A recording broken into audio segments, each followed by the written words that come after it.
Filipino artist din. Yeah. Pangarap nila kapag K-pop, kasi naman K-pop Well, is yes, big yeah. thing, di ba? And ikaw, pinili ka talaga. So, nung nandun ka, ano yung feeling na na-meet mo talaga yung choreographer na gumawa ng song for you?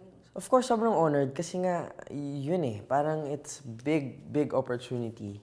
Kumaga, sabi ko nga po if we look at the big picture, hindi lang para sa career ko kundi for, Filipino talents. Kasi yung mga Koreans, yun nga, sabi ko, fun fact for them is, sobrang naniniwala sila sa Filipino talent. Like, sabi nila na parang, parang pwede siya sa international scene. So, sabi ko, what I'm doing right now, ano lang siya, like, it's a door opener, hindi lang for me, kundi to a lot of young talents here in the Philippines, diba? So, sabi ko, nandun din yung pressure na hindi lang for me, it's for the people. So, kasi tayo, di ba, super love natin mga Korean yun pa din, yeah. TV, di ba?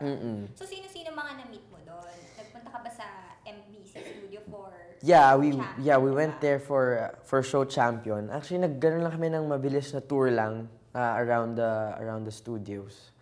Tapos, I think I saw some actors, hosts, yung hosts mismo ng Show Champion. Kaya lang, I don't know the name. Pero, meron lang ako isang K-pop group na na-meet doon sa Show Champion. Ang pangalan nila was, 4 Minute. It's like a girl group.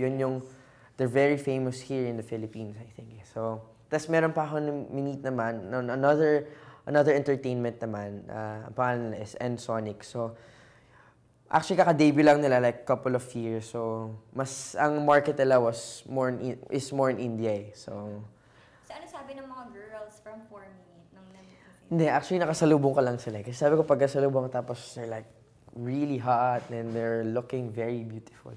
Pag tawid nilang tinanong ko si Sir Jack na, tinanong ko kung sino yun. Tapos, that was 4 Minute. Kasi sila yung main event nung time na yun May chance daw ba na may collaboration between you and Korean artists? Actually, with Wikimi, yun yung first na collaboration with Won. Yung rap part nun, si Won. It's like O-N-E, but pronounced as Won. Siya yung first ever collaboration. Parang tingnan mo na yung chemistry with like a Korean talent, Korean artist. And then, yun nga, I think it actually worked. Kasi, yun, naging maganda naman kinabasan ng Wikimi. And so, yeah, they're looking forward to another collaboration with another Korean artist. So, hopefully, sabi ko nga, sana girl naman Pero nag-perform ka din, di ba? Sa Show Champion. Kumusta yun? Kumusta? Actually, sobrang nakakaba. Sobrang kinabahan ako at first. Kasi nga, like, knowing a lot of Korean talents performed here on this very stage. So, sabi ko, kailangan mag-sink in muna sa akin. Kasi, yung like ko kasi sabi sa mga interviews before I left, gusto ko kasi well-contained. Hindi ako kinakain ng excitement, yung ma-overwhelmed ako ng mga nangyari. Gusto ko well-contained kasi mahirap mag-perform kapag marami kang binibitbit sa isip. So, doon na nung time na yun, na nasa stage na ako, doon na nag-sink in lahat na, gosh, it's totoo pala talaga. So, yun, with the help of nandun yung Artist Center, yung J Entertainment, syempre, they pushed me, kumbaga, relax ka lang, and everyone was there for, kumbaga, full support lahat. So, yun naman, nakapag-perform naman ako. Kumbaga, meron lang silang, actually, naiba lang ko dahil medyo felt kinda odd. Kasi nga, akala ko game na. So, parang nag-roll na kami. Akala ko game na. So, full performance na ako.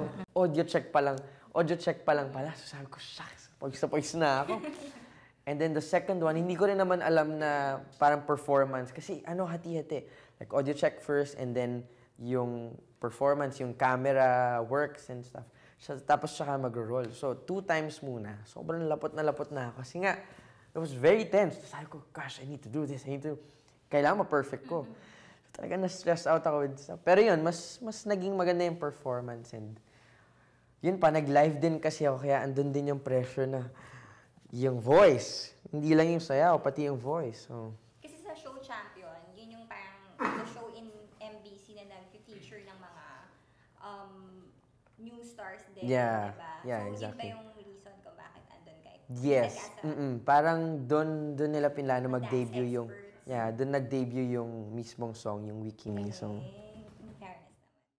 actually. Dapat mas marunong matutong mag-communicate. Yun nga eh, kailangan ko na nga din eh. Medyo yung mga natutunan ko na yung Ano mga sample? mga pambola lang talaga. Like, Yun nga, yung yepoda. ano yun? Yepoda means you're beautiful. Saying it politely.